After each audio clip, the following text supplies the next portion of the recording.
વિદ્યાર્થી મિત્રો, chapter number 10 એનો લેક્ચર નંબર 2 આજે ગઈકાલના જે આપણે વિડીયોની અંદર ઘણી બધી ચર્ચા કરી હતી પ્રકાશના પરાવર્તન વિશેની અને વક્રીભવન વિશેની, તો હવે આજે ત્યાંથી જ આગળ ચેપ્ટર વધારીએ છીએ આપણે. તો આજનો સૌથી પ્રથમ પ્રશ્ન આપણો એ છે કે ભાઈ પ્રતિબિંબ એટલે શું અને પ્રતિબિંબના પ્રકાર જણાવો. પ્રતિબિંબના બે પ્રકાર છે અને એ બે પ્રકાર જોતા પહેલા આપણે એ જોઈએ કે ભાઈ પ્રતિબિંબ એટલે શું. તો પ્રતિબિંબને આપણે વૈજ્ઞાનિક રીતે, આપણે એમને સરળ વૈજ્ઞાનિક રીતે નહીં, સાદી રીતે જોવા જઈએ પ્રતિબિંબ એટલે શું, આપણે અરીસા સામે ઊભા થઈ જઈએ છીએ, આપણા જેવો જ માણસ દેખાય છે, એ આપણું શું થઈ ગયું, પ્રતિબિંબ. પણ જો આપણે વૈજ્ઞાનિક ભાષામાં કે આપણે વિજ્ઞાનની ભાષાની અંદર એની વ્યાખ્યા આપવી હોય તો આપણે એની વ્યાખ્યા કેવી રીતે આપી શકીએ. તો ચલો એ વ્યાખ્યા જોઈએ કે વ્યાખ્યામાં એવું છે કે ભાઈ કોઈ એક જ બિંદુમાંથી નીકળતા પ્રકાશના કિરણો પરાવર્તન પામી અથવા વક્રીભવન પામી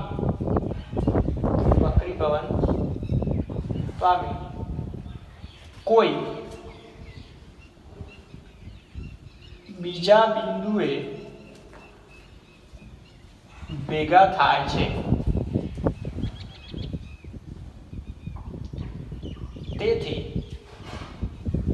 તે બીજા બિંદુને પ્રથમ બિંદુનું પ્રતિબિંબ કહે છે. આ સરળ અને સિમ્પલ વ્યાખ્યા છે. તો હવે એક વ્યાખ્યા ઉપરથી આપણે એને સમજવાનો પ્રયત્ન કરીએ કે ભાઈ અહીંયા આગળ કોઈ એક વસ્તુ મૂકેલી છે જેનું નામ આપણે આપી દઈએ છીએ A B. આ વસ્તુમાંથી જે પ્રકાશના કિરણો નીકળશે અને કોઈ એક બિંદુએ આગળ જતા ભેગા થશે અહીંયા આગળ, જેને આપણે નામ આપી દઈશું A ડેશ B ડેશ. તો આ બિંદુ, આ પહેલું બિંદુ કહી દઈએ બિંદુ A અને આ કહી દીધું બિંદુ B. તો અહીંયા આગળ આ પ્રકાશના કિરણો ભેગા થાય છે તો આ વસ્તુ A નું પ્રતિબિંબ ક્યાં મળ્યું આપણને, વસ્તુ B. એટલે કે અહીંયા આગળ જે પ્રકાશના કિરણો હતા એ પરાવર્તિત થઈ કે વક્રીભવન પામીને એક જગ્યાએ ભેગા થયા, જેથી આપણે એને શું કીધું, વસ્તુનું પ્રતિબિંબ. એના પછી આગળ તફાવતમાં તમને પૂછાતું હોય છે ઘણી વખત કે ભાઈ પ્રતિબિંબના પ્રકાર જણાવો અને તેના પ્રકારની તફાવત લખો અથવા કોઈ બી એક પ્રતિબિંબ વિશેની વ્યાખ્યા બી પૂછાઈ જાય. તો ચલો, પ્રતિબિંબના પ્રકાર કેટલા છે? તો કે બે પ્રકાર છે. પ્રતિબિંબના બે પ્રકાર છે જે આપણે ભણવાના છે. એમાં પહેલો પ્રકાર છે વાસ્તવિક પ્રતિબિંબ અને બીજો પ્રકાર છે આભાસી પ્રતિબિંબ. તો બંનેમાં ફેર શું છે? તો ચલો આપણે એ જોઈએ બંનેની વચ્ચેનો ફેર કે ભાઈ વાસ્તવિક પ્રતિબિંબ એટલે શું. તો કે જો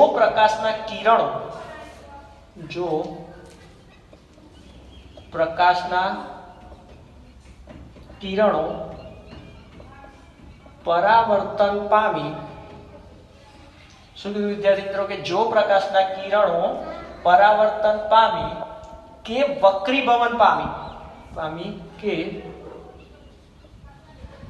વક્રીભવન પામી વાસ્તવમાં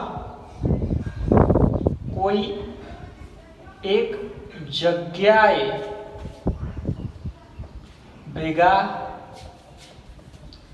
થતા હોય તો તેના દ્વારા રચાતા પ્રતિબિંબને વાસ્તવિક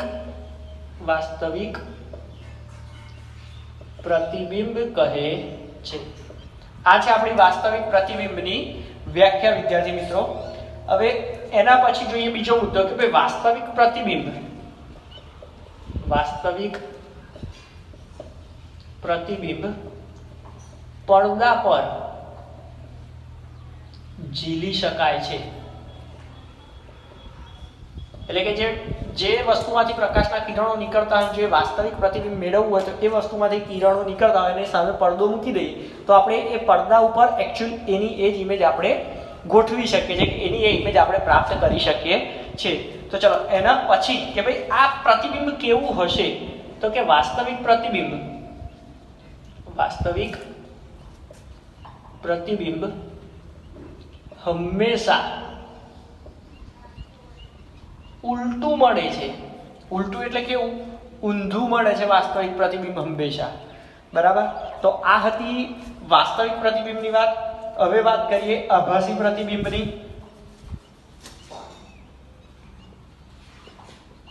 આભાસી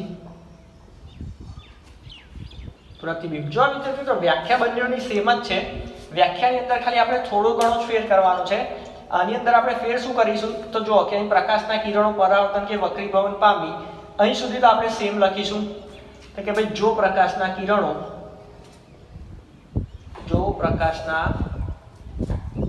કિરણો પરિવર્તન પામી કે વક્રીભવન પામી, પછી અહીંયા આગળ શું છે, વાસ્તવમાં કોઈ એક જગ્યાએ ભેગા થતા હોય એની જગ્યાએ હવે શું લખીશું કે ભાઈ વાસ્તવમાં કોઈ જગ્યાએ ભેગા થતા ન હોય પરંતુ આપણને એવો ભાસ થાય કે તે ભેગા થાય છે, તો આવા પ્રતિબિંબને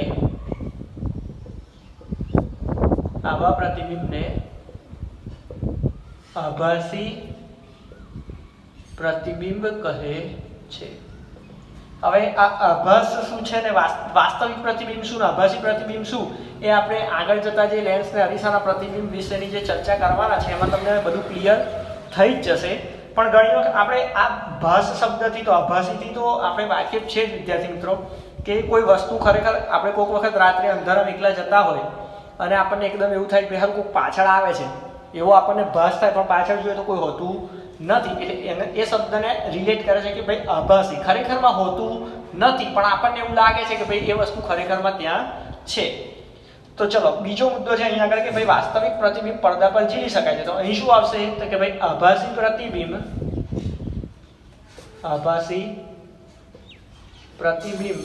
પડદા પર ઝીલી શકાતું નથી. એના પછી છે કે ભાઈ વાસ્તવિક પ્રતિબિંબ હંમેશા ઉલટું હોય છે. હવે અહીંયા આગળ શું આવશે તો કે ભાઈ આભાસી પ્રતિબિંબ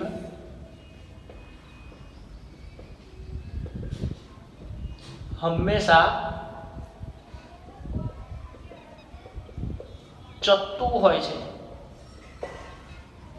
ચત્તું હોય છે એટલે કે સીધું હોય છે. જેવા આપણે આમ ઊભા છે એવા ને એવા જ સામે આપણે દેખાઈએ સીધા સીધા, એને શું કહેવાય? ચત્તું. એટલે કે ભાઈ પગ નીચે છે ને માથું ઉપર છે, તો પછી તમને તમારા પ્રતિબિંબની અંદર એવું ના થાય કે ભાઈ માથું નીચે જતું રહે પગ ઉપર આવી જાય. એને શું કહેવાય? ઉલટું પ્રતિબિંબ. જે આપણને કઈ મળે છે? વાસ્તવિક પ્રતિબિંબમાં મળે છે. અને ચત્તું પ્રતિબિંબ એટલે માથું ઉપર છે ઉપર જ દેખાય, પગ નીચે છે એ નીચે જ દેખાય. એ શું કહીએ છીએ આપણે? આભાસી પ્રતિબિંબ. હવે વિદ્યાર્થી મિત્રો એના પછી આગળ આપણે ચર્ચા કરવાની છે અરીસાઓ વિશેની ચર્ચા કરવાની છે. તો અરીસાની ચર્ચા કરતી વખતે બે પ્રકારના અરીસા હોય છે વિદ્યાર્થી મિત્રો. એના પછી આપણે ચર્ચા કરીશું લેન્સની પણ ચર્ચા કરવાની છે આ ચેપ્ટરની અંદર. પણ એ પહેલા આપણે અરીસા વિશેની ચર્ચા કરીશું. અરીસા વિશેની આપણે સમજૂતી મેળવીશું ડિટેલમાં.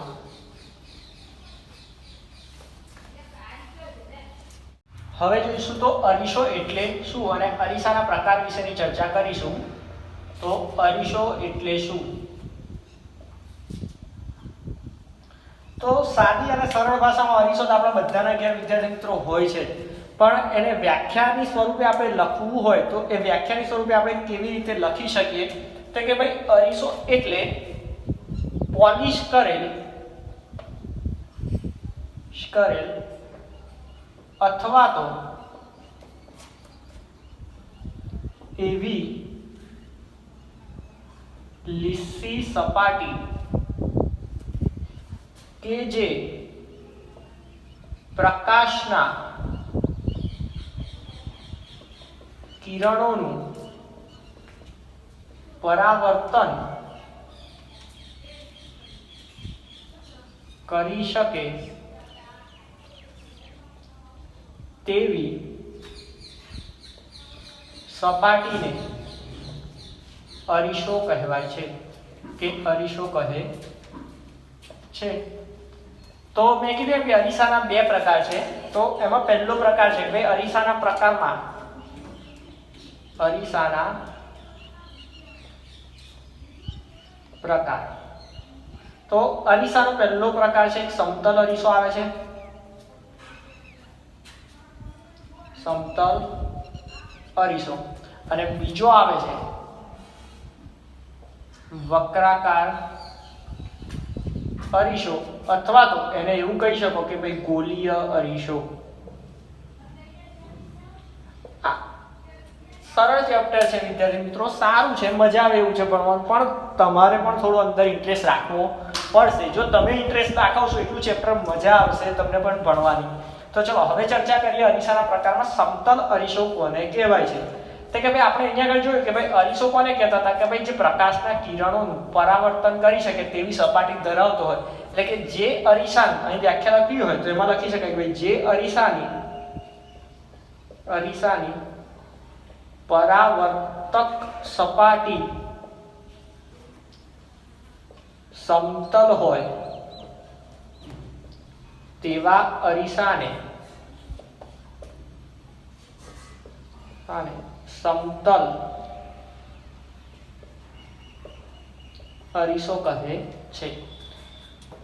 તો એને આકૃતિ સ્વરૂપે જોઈએ તો કે ભાઈ એક આ રીતે સીધી સપાટી ધરાવતો હોય, એમાં પાછળનો ભાગ જે હોય એ પરાવર્તક સપાટી નહીં પણ આગળનો જે ભાગ હશે એ પરાવર્તક સપાટી હશે. એટલે આ જે ભાગ છે એ કેવી છે? પરાવર્તક સપાટી છે. કેવો છે? સીધો જ છે. એની જે સપાટી હશે એ કેવી હશે? અહીંયા આગળ કીધું તેમ કે ભાઈ લીસી સપાટી હશે અથવા તો પોલિશ કરેલી ચળકાટ ધરાવતી સપાટી હશે. ચલો હવે વક્રાકાર અરીસો જોઈએ. આ બધી જ વ્યાખ્યાઓ છે વિદ્યાર્થી મિત્રો એકબીજા જોડે રિલેટ કરતી છે, એકબીજા જેવી જ છે. એક વ્યાખ્યા આવડશે તો એના પરથી તમે તરત બીજી લખી શકશો. હવે આ વ્યાખ્યા લખવા આવડતી હશે તો આ લખશો. કેવી રીતે? કે ભાઈ અહીં લખી દઉં સર, જો જે અરીસાની પરાવર્તક સપાટી સમતલ હોય, અહીં શું થઈ જશે? સપાટી કેવી હોય? ગોલીય કે વક્રાકાર હોય. એટલે એક વ્યાખ્યા પરથી બીજી તરત જ તમે લખી શકશો. તો કે ભાઈ જે અરીસાની પરાવર્તક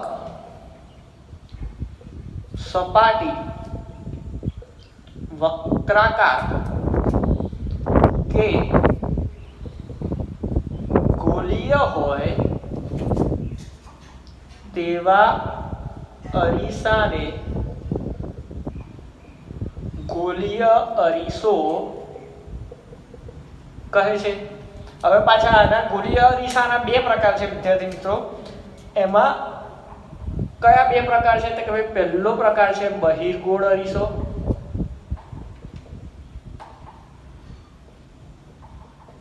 અને બીજો પ્રકાર છે અંતર્ગોળ અરીસો.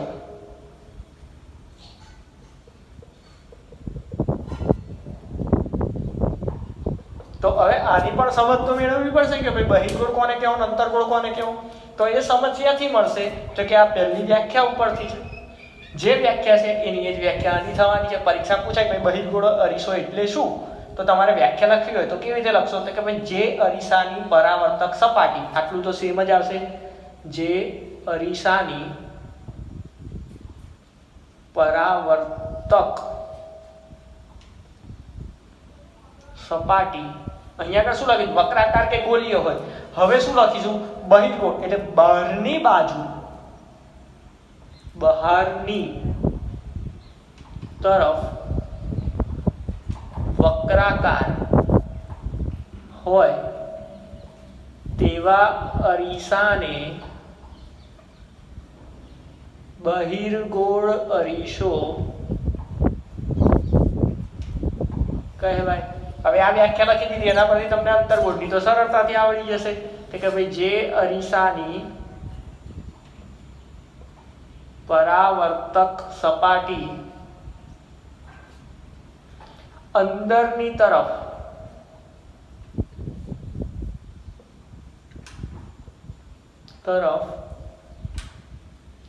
વક્રાકાર હોય તેવા અરીસાને અંતર્ગોળ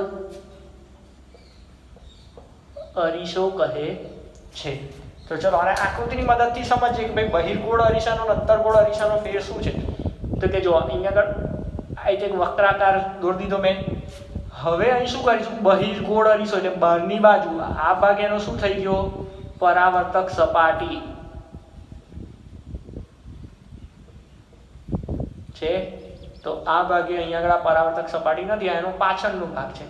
જ્યારે અંતર્ગોળ અરીસામાં શું થશે, એનાથી ઊંધું, તો કે ભાઈ આ જે ભાગ છે અંદરનો એ શું થઈ ગયો, એનો પરાવર્તક સપાટી, અને આ છે પાછળનો ભાગ છે. તો છે સરળ અને સિમ્પલ વિદ્યાર્થી મિત્રો આ વસ્તુ કે ભાઈ સમતલ અરીસો અને વક્રાકાર અરીસામાં બહિર્ગોળ ને અંતર્ગોળ અરીસો.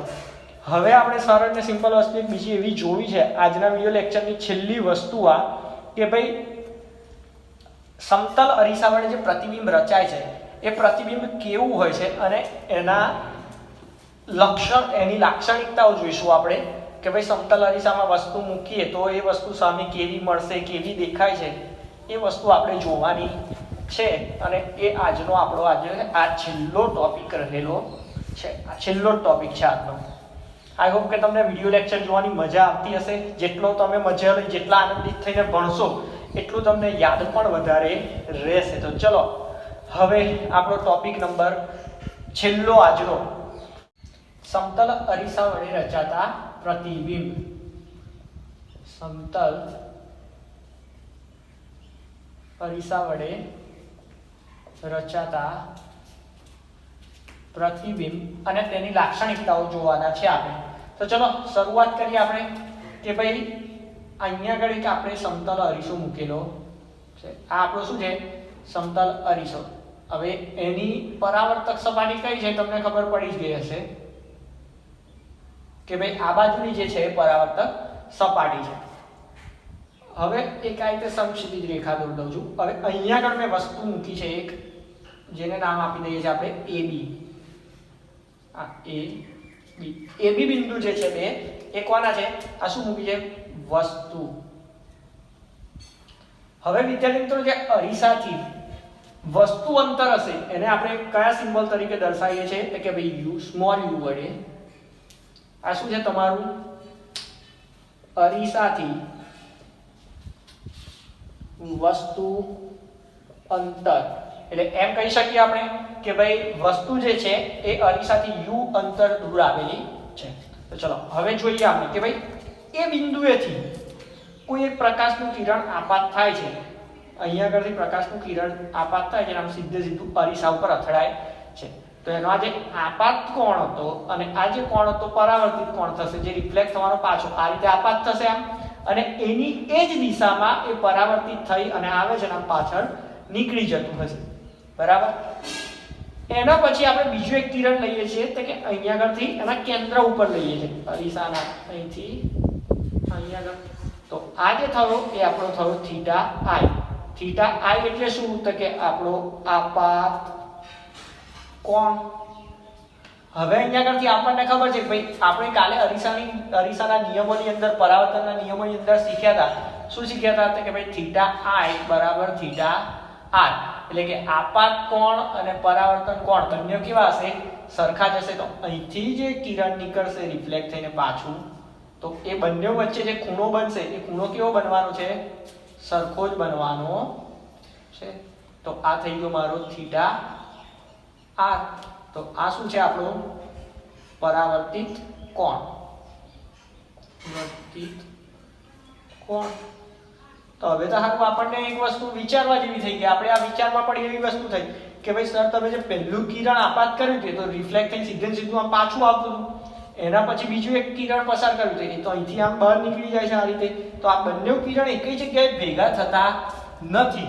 આપણે પ્રતિબિંબની વ્યાખ્યામાં જોયું કે બિંદુમાંથી નીકળતા કિરણો કોઈ એક જગ્યાએ કેન્દ્રિત થાય એટલે કે બી બિંદુ પર કેન્દ્રિત થાય તો તે બી બિંદુને એ બિંદુનું પ્રતિબિંબ કહે છે. પણ અહીંયા આગળ તો કેન્દ્રિત થતા જ નથી. પણ ભાઈ ક્યાંથી થાય? આ શું છે? સમતલ અરીસો છે.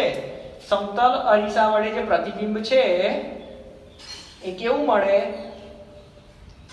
હંમેશા આભાસી મળે. આભાસી એટલે કે ખરેખરમાં ભેગા થતા ના હોય. તો જોઈએ આગળ એ પણ વસ્તુ જુઓ. ચલો આ કિરણને હું આગળ જો પાછળ લંબાવું છું કે આપણને એવો ભાસ થાય છે, અહીં આમ લંબાઈ દીધું બરાબર. પછી આ જે આપાત કરેલું કિરણ હતું એને અહીંથી હું આમ આગળ જતા લંબાવું છું આમ, અને અહીંથી આ કિરણને પણ આમ લઈ જઈએ છે બરાબર. તો હવે અહીંયા આગળ આપણને મળશે વસ્તુનું પ્રતિબિંબ, જેને આપણે કહીશું a ડેશ b ડેશ. આ શું છે? આપણું વસ્તુ પ્રતિબિંબ. જો વિદ્યાર્થી મિત્રો આ ભાસ થાય છે આપણને એવો ભાસ થશે કે આની પાછળ કોઈ એક જગ્યાએ કેન્દ્રિત થાય છે.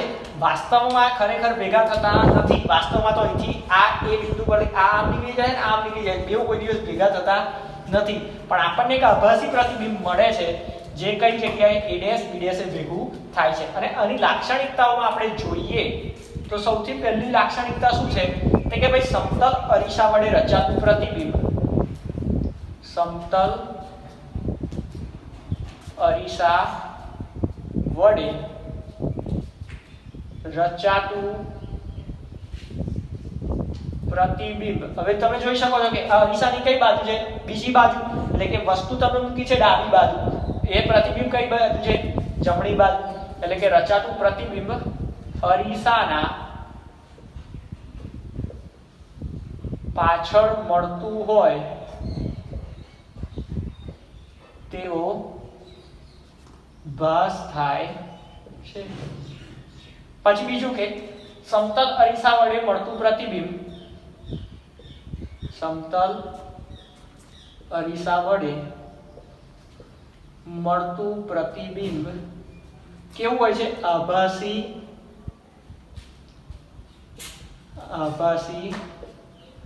હોય છે. અને જો આભાસી એટલે ખરેખર પ્રતિબિંબ મળતું નથી પણ પ્રતિબિંબ મળે છે એવો આપણને ભાસ થયો અહીંયા આગળ. અને બીજું શું લખવાનું છે? કે બીજું અહીંયા આગળ એ બિંદુ ઉપર હતું તો અહીં a ડેશ ઉપર છે, અહીં બી બિંદુ હતું તો અહીંયા આગળ શું છે? બી બિંદુ ઉપર છે. એટલે કે શું મતલબ એનો? કે ભાઈ આભાસી અને કેવું મળશે? ચત્તુ મળશે. ચત્તુ હોય છે. બીજી એક વસ્તુ તમે જો માર્ક કરી હોય તો કે ભાઈ AB ની જે માપ હતું એનું એ જ કોનું માપ છે? a ડેશ b ડેશ નું. એટલે કે વસ્તુના કદ જેટલું જ મળે છે. વસ્તુના કદ જેટલું જ પ્રતિબિંબ મળે છે.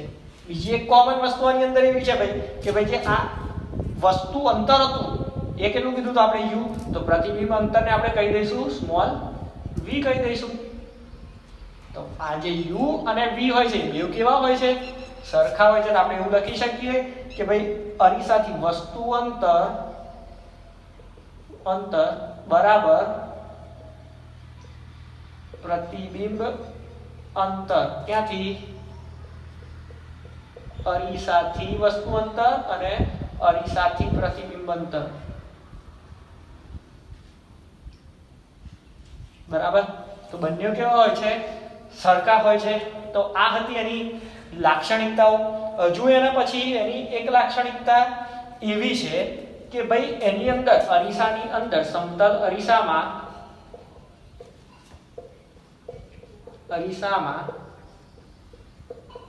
દિશા ફેર જોવા મળે છે. અને એનું ઉદાહરણ લઈ લઈએ તો તમને જલ્દીથી આ વસ્તુ સમજણ પડશે. એનું ઉદાહરણ છે ઘરમાં રાખેલો અરીસો. એટલે કે ઘરમાં તૈયાર થવા, છોકરીઓને બધા તૈયાર થવાનો બહુ શોખ હોય, મેકઅપ બેકઅપ ઘસવાનો, એટલે જે તૈયાર થવા જે અરીસો રાખેલો છે એ અરીસાની વાત કરે. તો જો આ દિશામાં ઊભો છું, મારી સામેની દિશા પૂર્વ હોય મારું મોઢું પૂર્વ દિશામાં છે અને હું અરીસા સામે ઊભો છું, તો હવે અરીસામાં જે મારું પ્રતિબિંબ દેખાશે એમાં મારું મોઢું કઈ બાજુ હશે? પશ્ચિમ દિશામાં હશે. અને હું જો અહીંથી આમ જમણો હાથ ઊંચો કરીશ તો અરીસામાં કયો હાથ ઊંચો થયો હશે? તો કે ડાબો હાથ. એટલે કે એવું નહીં કે અહીં ઊભો છું, આ હાથ ઊંચો કરું તમને પેલ બાજુનો હાથ ઊંચો થયો દેખાય, તમને દેખાશે તો આ જ હાથ ઊંચો, પણ તમે પૂર્વમાં ઊભા છો તો તમારો આ જમણો થઈ ગયો. હું આ બાજુ તમારું પ્રતિબિંબ આ મોઢાનું છે અને આ બાજુ ઊંચો કરું તો આ ખરેખર તમારી કયો હાથ છે? આ બાજુ ડાબો આવશે. આ બાજુ આ રીતે ઊભા હોઈએ ત્યારે. એટલે સરળ વસ્તુ છે કે ભાઈ એની અંદર શું થયેલું હોય છે? દિશા ફેર થયેલી હોય છે. અને એનું ઉદાહરણ પણ જોઈ લીધું આપણે. તો આ હતી વાત સમતલ અરીસા વડે રચાતું પ્રતિબિંબ. એકદમ સિમ્પલ છે અને એની લાક્ષણિકતાઓને ઘણી વખત પરીક્ષાની અંદર પૂછાતું હોય છે, તો તૈયાર કરજો. અને આઈ હોપ કે તમને આજનું મારું વિડીયો લેક્ચર ગમ્યું હશે. જો તમને આજનું મારું વિડીયો લેક્ચર ગમ્યું હોય તો પ્લીઝ લાઇક, શેર અને સબસ્ક્રાઈબ કરો. Thank you.